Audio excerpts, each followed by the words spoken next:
अरे वाह! जानते हैं पिछले कुछ महीनों में भारत में क्या कुछ नहीं हुआ है। मतलब एक ऐसी कमाल की रफ्तार पकड़ी है देश ने कि उसे नज़रअंदाज करना तो मुश्किल ही है। टेक्नोलॉजी हो, इकोनॉमी हो या फिर पर्यावरण, हर तरफ बड़े-बड़े बदलाव हो रहे हैं। तो सोचा क्यों ना आज इसी शानदार सफर पर एक नज़र डाली जाए। सोचिए जरा, कोई देश सिर्फ कुछ ही महीनों में कितना कुछ हासिल कर सकता है। ये सवाल सुनने में बड़ा लगता है ना? लेकिन आज हम यही देखने वाले हैं। जब एक देश पूरी स्पीड से आगे बढ़ता है ना, तो बस कुछ ही महीनों में कमाल की चीजें हो सकती हैं। चलिए कुछ बड़ी-बड़ी उपलब्धियों से शुरू करते हैं। हम आसमान की ऊंचाइयों तक तो पहुंच ही रहे हैं, लेकिन अब भारत समंदर की गहराइयों को भी नापने की तैयारी में है। जी हाँ, बिल्कुल सही सुना। और हमारी डिजिटल इकोनॉमी, अरे उसमें तो एक ऐसी क्रांति आई है कि उसके आंकड़े देखकर आप सच में चौंक जाएंगे। और हाँ, एआई को कैसे भूल सकते हैं। आर्टिफिशियल इंटेलिजेंस की दुनिया में भी भारत बहुत तेजी से आगे बढ़ रहा है। और देखिए, इस तेज तरक्की के बीच एक अच्छी बात यह है कि हम अपने पर्यावरण और वाइल्ड लाइफ को भी नहीं भूले हैं। उनकी सुरक्षा पर भी पूरा ध्यान है। चलिए अब इन सभी चीजों को थोड़ा और डिटेल में समझते हैं। तो सबसे पहले बात करते हैं साइंस और टेक्नोलॉजी की। पता है, इस फील्ड में अब भारत सिर्फ दुनिया के साथ चल नहीं रहा, बल्कि कई मामलों में दुनिया को रास्ता दिखा रहा है, लीड कर रहा है। तो सबसे पहले भारत का बहुत ही एम्बिशियस डीप सी मिशन, इसका नाम है समुद्रयान। इसके तहत जलायन नाम की एक स्पेशल गाड़ी बनाई गई है जो हमारे एक्वानॉट्स को, मतलब हमारे समुद्री खोजकर्ताओं को समुद्र में 5000 मीटर नीचे ले जाएगी। सोचिए, 5 किलोमीटर नीचे। ये सिर्फ एक मिशन नहीं है, ये समंदर के अनगिनत राज खोलने की तरफ एक बहुत बहुत बड़ा कदम है। अब एआई की बात करें तो यहाँ दो कमाल की चीजें एक साथ हो रही हैं। एक तरफ आईआईटी मद्रास जैसे बड़े इंस्टीट्यूट्स आईबीएम और यूके के साथ मिलकर एआई के फ्यूचर की नींव रख रहे हैं, मतलब रिसर्च और डेवलपमेंट का काम जोरों पर है। और दूसरी तरफ पीएनबी जैसे बैंक हैं जो पीएनबी पाल जैसे एआई चैटबॉट से आम लोगों की रोज की जिंदगी को आसान बना रहे हैं। तो देख रहे हैं कैसे हाई लेवल रिसर्च और हमारी डेली लाइफ दोनों एक साथ आगे बढ़ रही हैं। अरे रुकिए, लिस्ट अभी खत्म नहीं हुई है। पूरे देश में 5G सर्विस लॉन्च हो चुकी है। नए नए स्टार्टअप्स को सपोर्ट करने के लिए स्टार्टअप सेतु स्कीम शुरू हुई है। और तिरुपति में भारत की पहली लिथियम आयन सेल फैक्ट्री भी खुल गई है। ये फैक्ट्री तो सच में एक गेम चेंजर है हमारी इलेक्ट्रिक गाड़ियों और एनर्जी सेक्टर के लिए। तो इतनी सारी टेक तरक्की का हमारी इकोनॉमी पर क्या असर हो रहा है? चलिए अब वो देखते हैं। टेक्नोलॉजी की बात हो गई, अब आते हैं इकोनॉमी पर। आखिरकार किसी भी देश की तरक्की का सबसे बड़ा पैमाना तो यही होता है। और अच्छी खबर यह है कि इस फ्रंट पर जो आंकड़े आए हैं वो काफ़ी एनकरेजिंग हैं।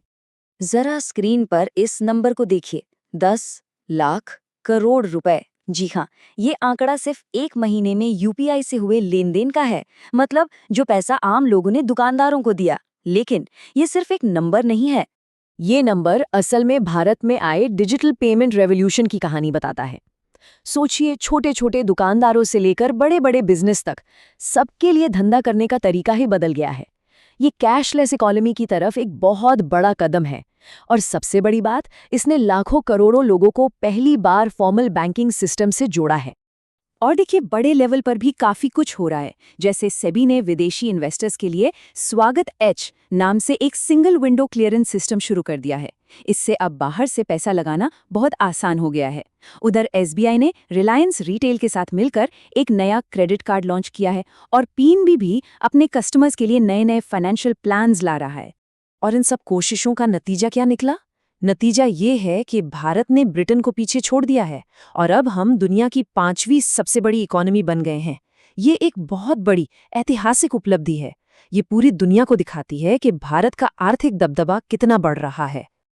अच्छा, अब एक और बहुत ज़रूरी मुद्दे पर आते हैं, नेशनल सिक्योरिटी। सीधी सी बात है, जब देश इतनी तरक्की कर रहा हो तो उसकी सीमाओं को और अंदरूनी सुरक्षा को मजबूत करना और भी ज़्यादा ज़रूरी हो जाता है। तो देश की सुरक्षा को कई लेवल्स पर मजबूत किया गया है। जनरल अनिल चौहान हमारे नए चीफ ऑफ डिफेंस स्टाफ यानी सीडीएस बने हैं। हमारी नेवी को मिला है आईएनएस विक्रांत, जो भारत में बना पहला एयरक्राफ्ट कैरियर है। कोस्ट की सुरक्षा के लिए अदम्य जैसे नए वेसल्स शामिल हुए हैं। और एक और कमाल की बात, भारत पाकिस्तान बॉर्डर पर बीएसएफ की पहली महिला ऊंट सवार टीम को तैनात किया गया है। ये विमेन एम्पावरमेंट का कितना जबरदस्त उदाहरण है। और बात सिर्फ बॉर्डर्स की नहीं है, देश के अंदर की सुरक्षा को लेकर भी बहुत काम हो रहा है। अभी हाल ही में दिल्ली में देश भर के पुलिस चीफ ने एक साथ बैठकर आने वाले खतरों पर बात की, जैसे साइबर क्राइम और टेररिज्म, और उनसे निपटने के लिए नई स्ट्रैटेजी बनाई। ये दिखाता है कि हम फ्यूचर को लेकर कितने तैयार हैं। लेकिन देखिए, तरक्की का असली मतलब तभी है जब उसका फायदा देश के आम लोगों तक और हमारे प्लैनेट तक पहुंचे, है ना? तो चलिए अब देखते हैं कि सोशल डेवलपमेंट के लिए क्या-क्या जरूरी कदम उठाए गए हैं। सोशल डेवलपमेंट कोई एक चीज नहीं है, इसमें बहुत कुछ आता है। अच्छी एजुकेशन, विमेन एम्पावरमेंट, पर्यावरण की रक्षा और लोगों की बेहतर लाइफस्टाइल। और कोशिश यही है कि इन सभी चीजों पर एक साथ काम किया जाए। और पर्यावरण को बचाने की कोशिशें अब जमीन पर भी दिख रही हैं। इसका एक ताज़ा और बहुत बढ़िया उदाहरण बिहार से है। वहाँ के कैमूर वाइल्ड लाइफ सैंक्चुरी को अब एक टाइगर रिजर्व बना दिया गया है। ये हमारे टाइगर्स को बचाने की मुहिम में एक बहुत बड़ी जीत है। और भी बहुत कुछ है, जैसे पीएम श्री योजना के तहत 14,500 स्कूलों को अपग्रेड किया जा रहा है।